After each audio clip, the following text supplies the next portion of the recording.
Tom E Curran saying that Mac Jones is making an enemy out of Bill Belichick with the way that he is dealing with this season so far. And I got to agree with him. From everything you know about Bill, and especially a guy coming from a head coach that is Nick Saban, right? You would think that you've had enough time with a personality like Bill Belichick. I think Nick Saban's probably the closest guy you can get to Bill. Yeah.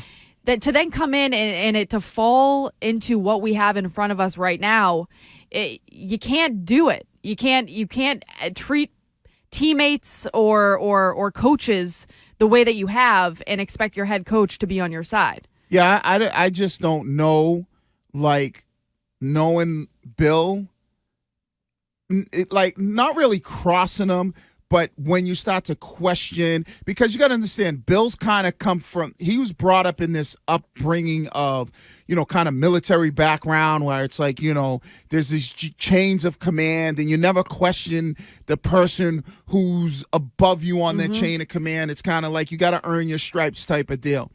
Now, when you hear some of these things, especially some of the things that, Tom E Curran is saying, being whispered in that locker room, to think that, whether he's questioning Bill, it's not a good look. It's not a good look, but you've got other players that have Mac's back. So it's not just Mac that must feel this way about Bill. Because I think if this was 5 years ago, if this was 10 years ago, other players would be mouths are shut. They're not talking about Mac if Mac has an issue with Bill because they're so scared of Bill. Right. Or, they're keeping it, like you said, they're keeping it to themselves. And now this is kind of like, it's getting out there. It's like it's the family secrets are now getting out to everybody, and they're seeing maybe all the dysfunction that's going on behind closed doors. Well, coming up, we'll hear more of Tom E Curran because he had something interesting to say about players that want to walk. Let's hear from Chris in the truck. Chris, happy hump day. Hi, how you doing? Good. I actually had a couple points to make. And one is just what you said. Everybody's starting to notice the dysfunction. It started with, like, stupid little things with Butler and stuff like that.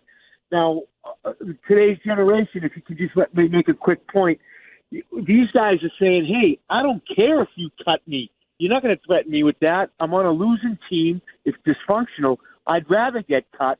And in the back of their minds, they're thinking, even if I play 90% of the snaps and do a great job, who's to say Bill's ego's not going to sit me during the Super Bowl and I'm going to be on the big screen crying?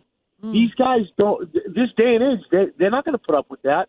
So no one is afraid of Bill saying, hey, I'm going to cut you or I'm going to bench you. They probably all want to walk.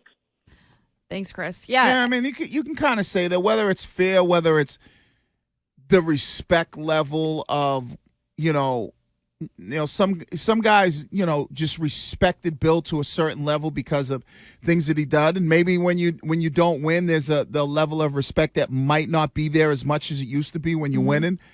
So I could definitely, but Bill, I know Bill does not like this. No. The fact that we're talking about it, and this is things that are being, in all the media is, talking about the issues that are going on in a Bill Belichick coach locker room. He don't like this one bit, and especially when it's your starting quarterback. But do you think that they have a coming to Jesus moment where they all sit down, whether it's just Bill and Mac or Bill, Matt, and Mac, and they say, hey, we gotta put an end to this. We need to come to an agreement here because we can't have this outside noise. That's not Bill's DNA. But that's what that all comes back to. Can he change at 70? And I don't know if he can. So Bill's DNA is like, all right, these guys are upset now. I have to sit down with them and kind of plead to them, hey, how can we do things to make it right? It's not Bill's DNA. So who then has to do it? Patricia and Mac? And see, I think Patricia's kind of more like a mini version of Bill. Like he wants to, so he probably takes that same type of, hey, I'm the coach, you're the player, you do what I say type of role. All right, let's hear from Manny in Worcester. Hey, Manny.